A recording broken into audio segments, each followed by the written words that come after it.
Listen carefully. What I'm about to tell you was never meant to leave the shadows.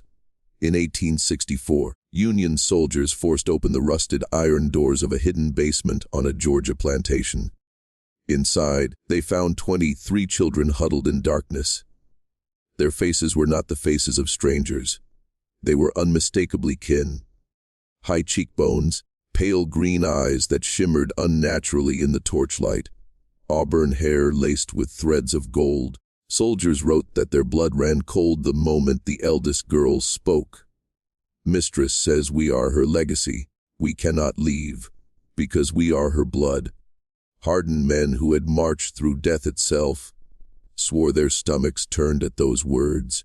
Veterans who had bayoneted men in battle stood shaking, as if they had heard a curse older than the war itself. The incident was mentioned once, buried in a confidential regimental letter, and then erased from official history. Burke County pretends it never happened. The plantation where it occurred, Thornhill Estate, does not appear in local records, as if it was swallowed whole by the earth, but it was real. And what unfolded there was not just cruelty, not just exploitation, but something darker. A calculated, generational design. It began in 1847 with a widow named Catherine Danforth Thornhill. Her husband's death left her with crumbling land, creditors at her throat, and 31 enslaved souls she could no longer profitably command. Desperation breeds monsters, and Catherine became one of the worst. She did not seek survival through harvest or trade. She sought survival through flesh, through blood, through the twisted logic of breeding. Her plan was not accidental. She wrote it down, charts, codes, diagrams like a livestock ledger. She would create a new class of worker, not merely enslaved by law, but enslaved by blood.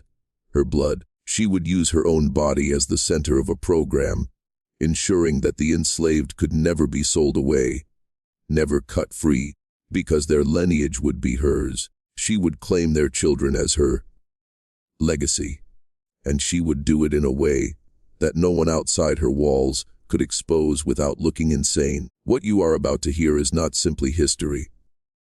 It is a mirror of power itself. How institutions bind men to chains not just of iron, but of blood, of identity, of psychological control. This story is not about Catherine alone. It is about every system that whispers, "You are mine because you carry my mark," and once you understand this, you can never go back. The story begins in the cold of February 1847, when Jonathan Thornhill, master of the estate, was lowered into the frozen soil. His widow, Catherine, stood above the grave at only 28 years old, her veil black, her eyes burning with a determination that unsettled even the mourners. Most saw a fragile woman suddenly left alone to manage 1,700 acres of exhausted land. But inside her mind, another kind of seed was taking root, a seed not of grief, but of calculation. The Thornhill estate was already dying. The soil had been stripped by decades of cotton.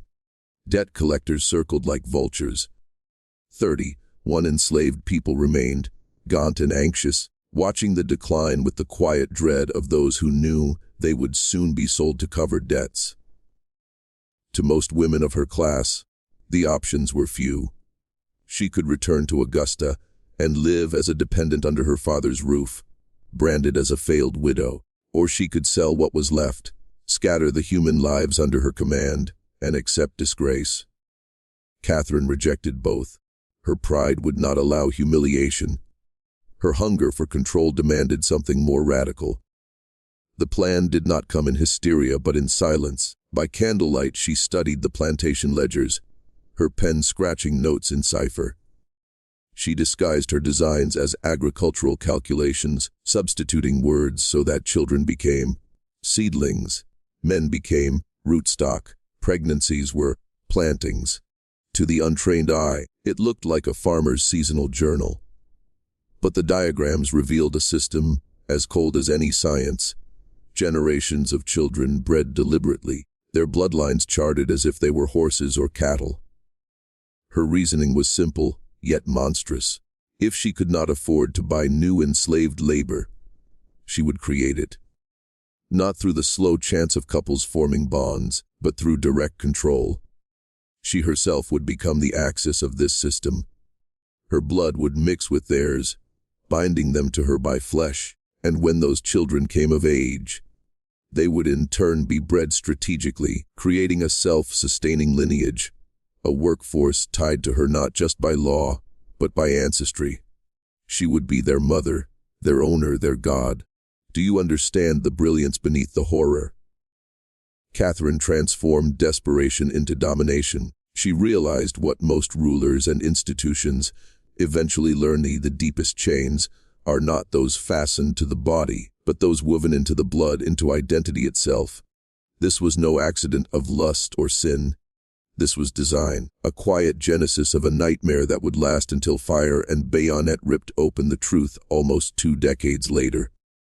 The first planting came in March of 1847. Catherine chose a man named Isaac, 24 years old, born on the estate, broad-shouldered, steady, the kind of strength that seemed carved from the red Georgia clay itself. He was summoned to the main house under cover of night, while the quarters slept and the overseer drank in town. What happened that evening was recorded in her ciphered journal with chilling detachment. First planting completed with rootstock 1. Weather clear and mild. No emotion. No hesitation. No acknowledgement that Isaac was a man. In her records, he was livestock, his body reduced to an instrument of cultivation. Within weeks, she summoned him again, then again, and when she felt the first signs of pregnancy, she noted it coldly. Initial cultivation successful. Anticipate harvest in December. Her stepson Richard noticed the changes. At 16, awkward, sullen, too sensitive for the brutal world around him. He had already learned to despise his stepmother. Now he watched her carefully. The way she withdrew from the public eye, the way she dismissed the house servants, who might have noticed too much, and when he overheard her meeting with the midwife, Mrs. Grayson, his suspicions hardened into dread. Catherine claimed her husband had fathered the child before his death, but Richard knew better. Jonathan had been bedridden for months, too weak to speak, let alone sire an heir. The truth gnawed at Richard like a sickness. What horrified him most was not the scandal of adultery, but the calm precision with which Catherine built her lie. She would present this child as legitimate, the continuation of the Thornhill line, when in reality it was the product of her design, and if she had done it once, why would she stop there? It was in August, searching through her desk while she traveled, that Richard broke the cipher of her journal. The pages revealed the entire plan: generations of breeding, notes on desirable traits, diagrams of future pairings, as if she were plotting the lineage of horses. She wrote of loyalty bred into the bone, of workers who could never run because to leave was to abandon their own blood. Richard felt his stomach turn. This was not just sin. It was not even madness. It was method, a weaponization of flesh itself. And in that moment, Richard understood something dangerous. He was not just the witness to a scandal. He was a threat to it. And Catherine, for all her elegance and poise, would not hesitate to eliminate threats. Richard tried to steady his shaking hands as he closed the journal, but the words etched into his mind would not release him. He had uncovered not simply a secret but a system, a scheme so calculated that it reeked of something more than desperation. It was control disguised as inheritance, cruelty disguised as continuity. And Richard knew immediately that knowledge like this was dangerous, the kind of dangerous that kills. He considered his options, but every path was blocked. At 16, he had no legal authority. Catherine held the estate. The overseer answered only to her. The lawyer in town would never take the word of a boy over the testimony of a wealthy widow. And even if Richard managed to bring the evidence to Augusta, his grandfather, a man of rigid social standing, would destroy the family name before admitting such filth could grow from its bloodline. Catherine had chosen her mask well. In public she was dignified, refined, the picture of Southern nobility. Only Richard had seen behind it, and now the mask was watching him. That night at dinner, her gaze lingered on him as if she could smell his betrayal. "Richard," she said, her voice calm, her knife slicing meat with surgical precision. "Have you been in my study?" He froze. "No, ma'am." She smiled without warmth. "Good, because if I ever discovered someone prying into matters they could not possibly understand, well, family loyalty is everything. Without it, we're just animals tearing at each other." The words landed heavier than any slap, a warning disguised as a lesson. From that moment, Richard lived in the suffocating awareness that every move he made was observed. He began to feel unwell. At first exhaustion, then stomach cramps. Headaches that made it impossible to read. Catherine hovered, bringing him broth, insisting he rest, playing the role of caretaker.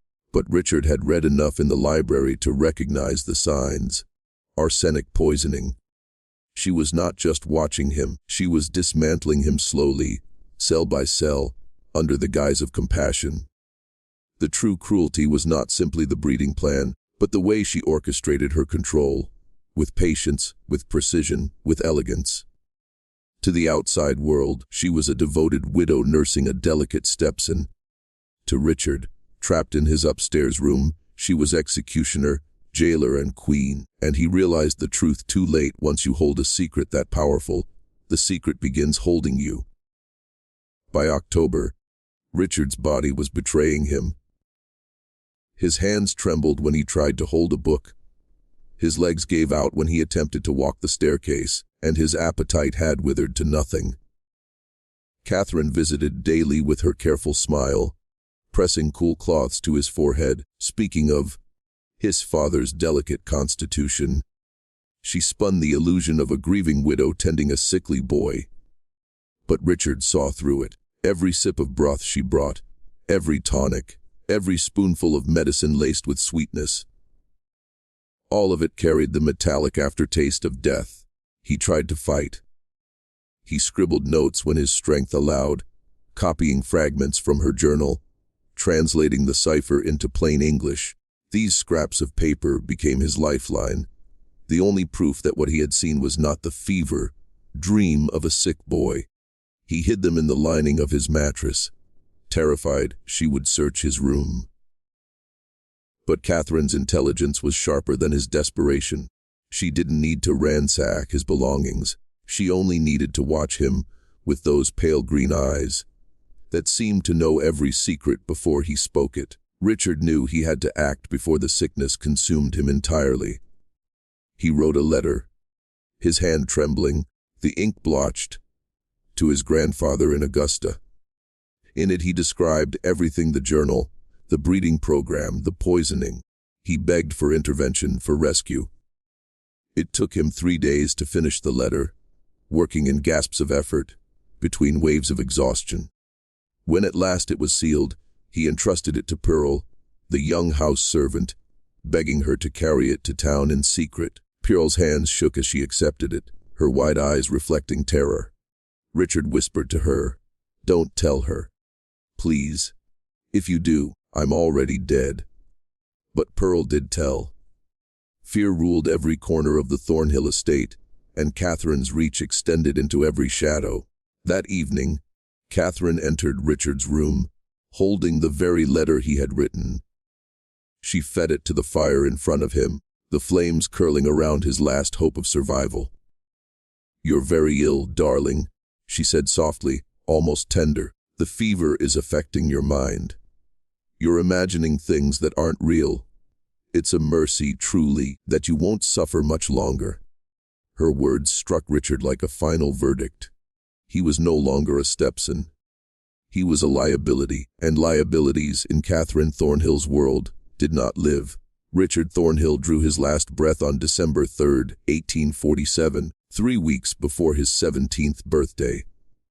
The household was told he died of consumption, a wasting sickness common in the South. Catherine staged the mourning flawlessly. Black veils, whispered condolences, a letter to Augusta dripping with sorrow. The servants wept in silence, though some dared not shed a tear in her presence. To the outside world, she was now a twice bereaved widow, burdened with sorrow. But in her journal, written the very night Richard's body cooled, she recorded the event with icy detachment, interference eliminated, line secure, future cultivation unthreatened. Here is the truth. Catherine Thornhill did not see herself as a monster. She saw herself as a designer of destiny, a matriarch of flesh. The sickness that gnawed Richard away was, to her, not cruelty but pruning. To ensure the survival of her vision, she believed, certain branches had to be cut. And in that cold logic lies the same seed you will find in every empire, every institution that cloaks domination as necessity. Her own pregnancy came to term in December, exactly as calculated. The child was pale, skinned, auburn-haired, with eyes already hinting at the strange green that seemed to mark her blood. She named him Thomas. Not after his true father Isaac, but after her late husband's grandfather. Cementing the lie, Catherine nursed him herself, cooed to him in candlelight, whispered promises of a legacy that no one else could understand, and in her ledger she recorded him not as a son, but as first harvest. The enslaved community knew something was wrong, though they had no voice to speak it. Isaac, the chosen, rootstock, moved like a man carrying a weight that could not be named. He never spoke of those nights in the main house, but the overseer's suspicious silence and Catherine's cold stares told everyone enough. Whispers spread among the quarters, whispers of curses, of an unnatural bloodline being forced into the world. Yet fear silenced them. On the Thornhill estate, fear was law. This is where the descent deepens. Catherine was not satisfied with one harvest. Her records show calculations for dozens, each generation doubling the workforce, each bound more tightly to her name. She had crossed the line from mistress of land to mistress of blood. And in her mind, the Thornhill estate was no longer crumbling. It was being reborn. Through her body, through her will, through her control. This is the psychology of corruptions. It always justifies itself as creation. By the spring of 1848, Thornhill Estate was no longer a plantation in decline. It was becoming Catherine's laboratory of blood. Her first child, Thomas, was treated like a prince in swaddling cloth, but not because of love. He was proof that her design worked. In her ciphered journal, she marked the success with chilling satisfaction. First harvest strong. Color favorable, eyes notable. She analyzed him like livestock, charting his features as if they were data points in an experiment. The enslaved population watched with silent dread. Catherine summoned Isaac again, then others she deemed suitable. Each selection was calculated. She studied height, endurance, temperament, even the way men carried themselves in the fields. Those chosen were ordered to the main house at night, stripped of any dignity, used as instruments of her ambition. She bore more children in the years that followed. Each one entered into the ledger, as if they were crops sprouting from carefully tilled soil. But Catherine understood something deeper than breeding charts. She knew that to control bodies, you must also control minds. From infancy, her children were told that they were special, chosen, superior to the others because they carried her blood. They were fed better, clothed in finer fabric, given privileges that the enslaved children in the quarters could only dream of. Yet they were never allowed freedom. Their small luxuries were chains disguised as blessings, reinforcing the illusion that their destiny was bound to the estate, to her. "You are mine because you are me," she would whisper to them. And they believed. This is how systems of domination work, not just through brute force, but through psychological engineering. Give a man just enough comfort, just enough illusion of privilege, and he will guard the very chains that bind him. Catherine understood this instinctively. The Thornhill estate became less a farm and more a breeding ground of controlled identity. The enslaved were not just laborers anymore. They were subjects in a silent experiment of loyalty, fear, and blood.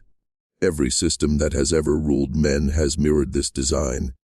Empires, churches, corporations, governments.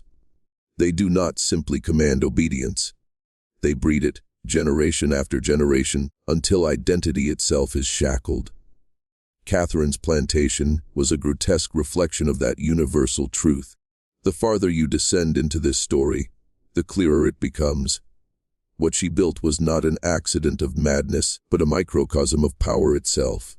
By the early 1850s, the Thornhill estate carried a reputation that unsettled even its neighbors. To outsiders, Catherine appeared a model widow, elegant, reserved, fiercely protective of her growing brood. Yet behind the gates, the whispers grew. Midwives who had attended her births spoke in hushed tones of children born with the same pale green eyes that seemed too piercing, too uniform to be coincidence. Field hands whispered of nights when chosen men were summoned to the big house and returned silent, hollow, unwilling to meet anyone's gaze. Rumors spread into town. Some said Catherine was cursed, others that she had struck a bargain with dark forces to keep the Thornhill bloodline alive. Still others claimed she was simply touched with madness, a woman unraveling under grief. But there was no denying the visible proof. By 1852, the estate was filled with children who looked eerily alike. Skin a shade lighter than their mother's, hair tending toward auburn, and those strange green eyes staring from faces across the quarters. The resemblance was so strong that visiting merchants often remarked, half-jokingly, "Looks like the whole place carries her face." Catherine never corrected them. Instead, she cultivated the image. She began referring to all the children, whether born in the main house or in the quarters, as family. She rewarded obedience with tokens of belonging, a ribbon, a book, an extra ration.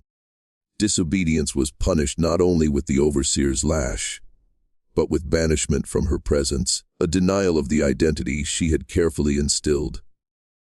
To the young it was worse than pain. To be cut off from Mother Catherine was to become invisible. Her journal entries from this period show how far her vision had advanced. She sketched family trees not of nobility, but of enslaved flesh, mapping generations into the future. She spoke of purity, of unbreakable loyalty, of a lineage bred to endure beyond freedom or ruin.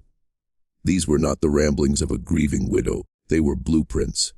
And yet, the more she built her hidden dynasty, the less control she truly held over its secrecy. Overseers talked in taverns, traders noticed the resemblance. Even the church congregation in town whispered about those Thornhill children. With the witch's eyes, power breeds suspicion, as surely as it breeds obedience, and Catherine's carefully woven illusion was beginning to fray at the edges. The world was starting to look back at her, and it did not like what it saw.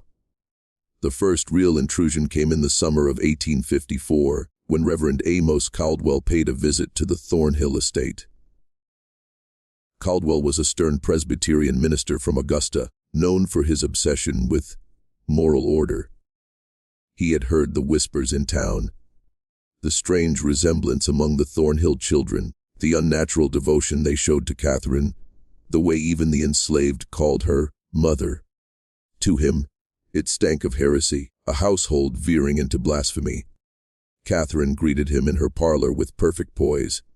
She served tea, spoke softly of grief and perseverance, allowed her youngest to toddle in wearing a white gown.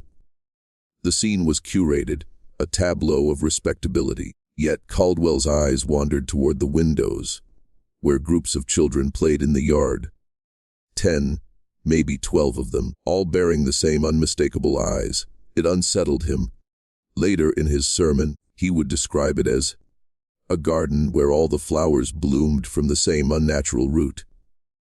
But Catherine was no fool. She anticipated suspicion and wove lies with elegance.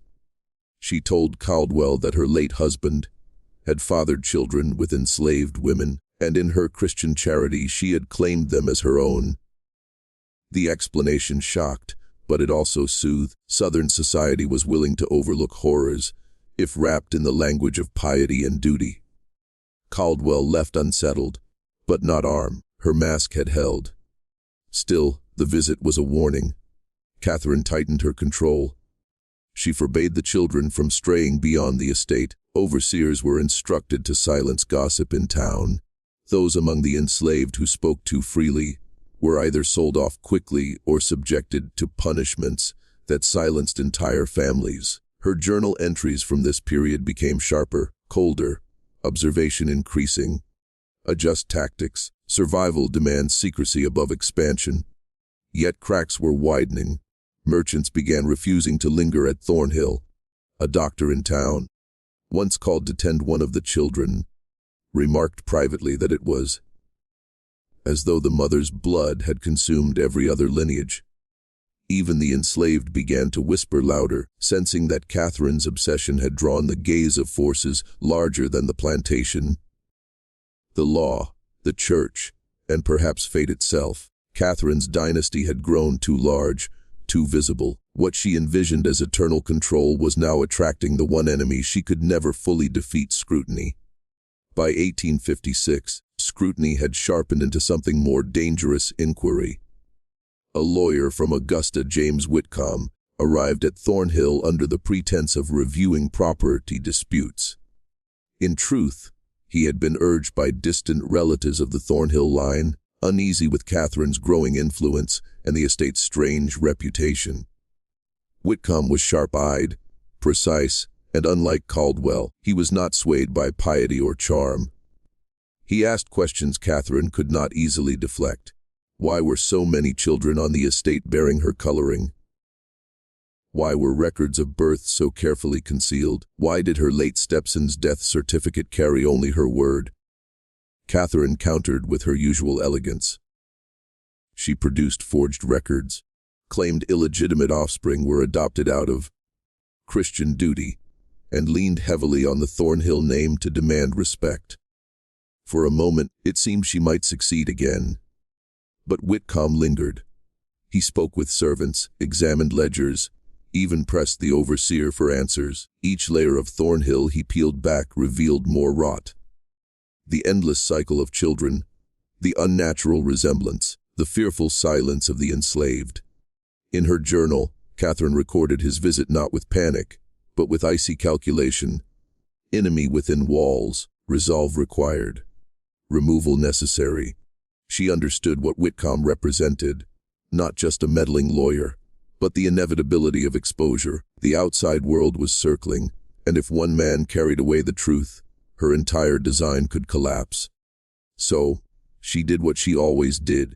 She turned danger into an opportunity for pruning. Whitcomb fell ill after his third night at Thornhill. The symptoms mirrored those of Richard nearly a decade earlier. Exhaustion, vomiting, fever. Catherine played the role of caretaker once again, tending to him at his bedside, even as his strength withered. He was dead before the week ended, buried on the edge of the estate under the explanation of malaria contracted on the road. His family protested, but without proof. Their suspicion dissolved into rumor.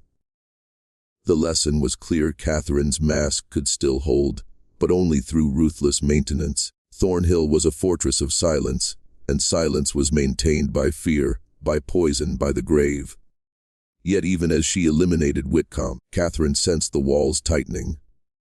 Each outsider she silenced left a ripple in the water.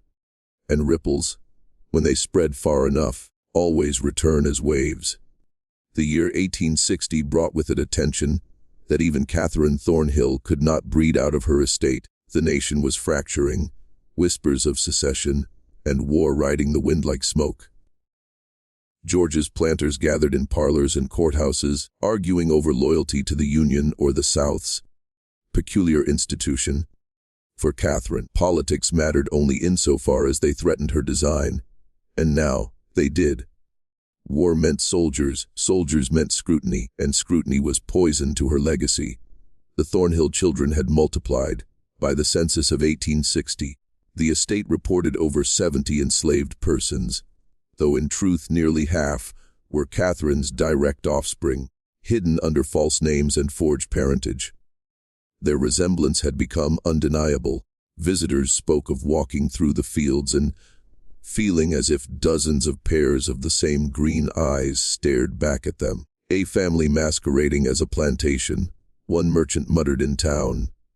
The word spread, gnawing at the edges of secrecy Catherine had so carefully maintained. Her response was control, always control. She reorganized the estate into what she called the household order. Children of her bloodline were forbidden from speaking of their parentage. They were taught to recite loyalty oaths, prayers that framed Catherine as both mother and savior.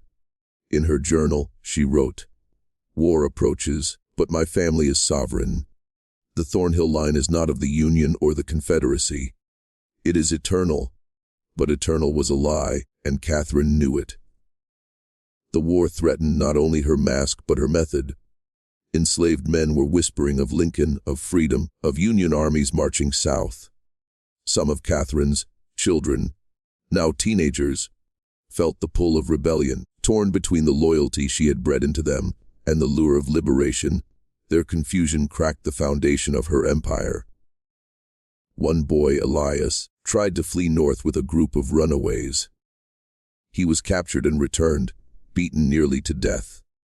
Catherine did not punish him with lashes. Instead, she banished him from her presence entirely, declaring him no son of mine.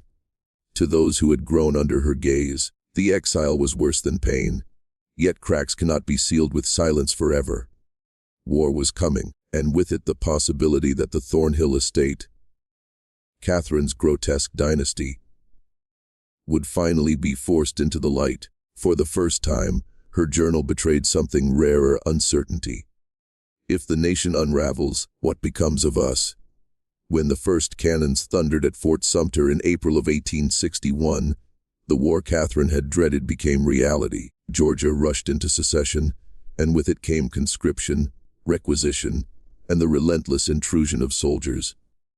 The Thornhill estate, once a private kingdom, now stood exposed to the machinery of war. Confederate officers rode up the long dirt road demanding food, horses, and strong men for the fight. Catherine complied with elegance, offering barrels of corn and crates of tobacco, but behind her smile burned a cold calculation. Every soldier was a threat to secrecy. The children of her breeding program were no longer toddlers. They were young men and women, their resemblance impossible to deny. Soldiers joked about it openly, nudging one another when they noticed the same pale eyes staring from faces across the yard. "You raising an army of your own here, Miss Thornhill?" One officer chuckled. Catherine laughed softly, deflecting, but inside her fury burned. Laughter meant recognition, and recognition was peril. The war also carried whispers of freedom. Union proclamations spread like wildfire among the enslaved, stories of men fleeing plantations and joining the fight. At Thornhill, the tension was palpable. Some of Catherine's children began to ask forbidden questions. "If we are family, why are we not free?" These words were seeds of rebellion, dangerous enough to unravel everything she had built. Catherine responded with her familiar cruelty cloaked as love, rewarding loyalty with gifts, punishing dissent with exile from her presence. But the cracks widened. In her journal, Catherine's tone shifted. Gone was the certainty of a matriarch building eternity. Instead, her words trembled with rage against forces she could not control. "The war is chaos. My design requires order. If they tear down the walls of this estate, they will not see a plantation. They will see my truth." By 1863, Union troops pressed deeper into the South. Refugees and runaways slipped through the countryside, spreading rumors of Thornhill, of the widow with too many children who all bore her eyes, of the estate where bloodlines blurred into ownership. Soldiers began repeating these stories around campfires. Some laughed, calling it superstition. Others swore it was proof of witchcraft. Either way, Thornhill was no longer invisible. Catherine's dynasty, once shrouded in secrecy, now stood at the edge of exposure, and war promised to rip away the veil entirely. The winter of 1864 dragged across Georgia like a funeral march. Sherman's army cut a black path through the state, burning fields, toppling barns, and scattering plantations like ashes in the wind. By November, the sound of war was no longer a distant thunder. It was a drumbeat echoing in the forests around Thornhill. Catherine felt it in her bones. She locked her journals in an iron chest beneath the cellar floor. She told the children to remain inside after dark. She ordered Isaac, older now, graying at the temples, to station himself near the gates, watching for blue uniforms. But the closer the union came, the more restless her household grew. The children whispered at night. They were no longer little bodies huddled together for warmth. They were young women and men, with faces that looked like mirrors of one another, and of her. Some had inherited her sharp jawline, others her strange green eyes. They were a living confession, a crime sculpted in flesh. Catherine saw it every time she looked at them. They were proof. They were betrayal wrapped in her own blood, and yet she could not destroy them. They were her only achievement, her only monument. On a gray November evening, a low tremor shook the ground. The overseer, pale and sweating, staggered into the parlor. Union scouts had been seen less than 10 miles away. Panic rippled across the estate. Some of the enslaved begged Catherine to let them flee with the soldiers when they came.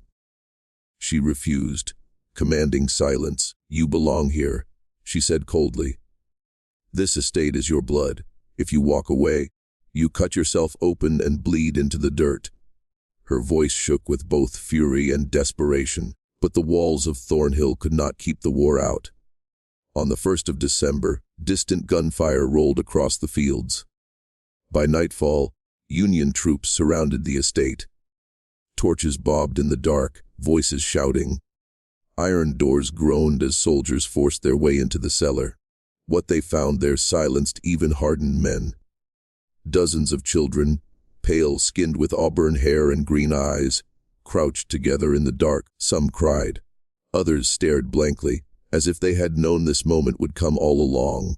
One girl, no more than 13, whispered words that froze the soldiers in place. "Mistress says we are her legacy. We cannot leave. We are her blood." It was not victory the soldiers felt that night, but dread. The soldiers who stormed Thornhill that night expected contraband, weapons, or hidden supplies. What they uncovered instead was a nightmare so grotesque it silenced even men hardened by years of bloodshed. Their lanterns flickered across faces too similar, too symmetrical, eyes shining like fragments of the same broken mirror. One officer, a veteran of Antietam, muttered a prayer under his breath. Another spat on the floorboards and said it plain, "This is not God's work." Catherine descended into the cellar moments later, her gown immaculate despite the chaos outside. She moved with the calm of a queen greeting emissaries, her chin raised, her voice steady. "These are my children," she announced, as if daring the soldiers to question her. "They are mine, my legacy, bound by blood to this land." The Union captain, a man named Henry Lowell, stared at her as though she were an apparition. His men waited for his command, but he could not form the words. The girl's voice, the one who had whispered of legacy, still clung to him like a phantom. He asked Catherine what she meant. She answered with terrifying clarity. She had secured her plantation by ensuring its workers were her flesh, her blood, her seed. She spoke of lineage as if she were describing a harvest. The soldiers recoiled, some crossing themselves, others shaking their heads in disbelief. Lowell ordered the children removed, but they resisted. They clung to one another, some crying, others silent, unmoving, bound by a loyalty twisted into their very identity. When one boy shouted, "Mistress is our mother, we stay," a chill swept the cellar. Lowell threatened Catherine with arrest. She only smiled. "You think you've liberated them," she said, "but you cannot sever blood. They will always return to me." Her words struck something primal, a sense of corruption so deep it felt unshakable. Later, when the incident appeared in military correspondence, it was written only in vague, coded terms. Anomalous children discovered, subject confined, records sealed. The men who had seen Thornhill rarely spoke of it again. A few drank themselves into silence. Others swore they dreamed of green eyes glowing in the dark. The Union took Catherine Thornhill into custody. But in the hush of that December night, every man who witnessed her dynasty knew the truth. This was no ordinary plantation mistress. This was something older, darker. A corruption written into flesh itself. Catherine Thornhill was never placed on trial. Official reports listed her as detained, and later, deceased in confinement. But no grave has ever been located, no record of her final days preserved. What remained of her estate was divided, her fields burned, her name erased from county ledgers as if she had never existed. Yet the children, her true legacy, were scattered, folded into history like shadows. Some were adopted out quietly, marked as orphans of war.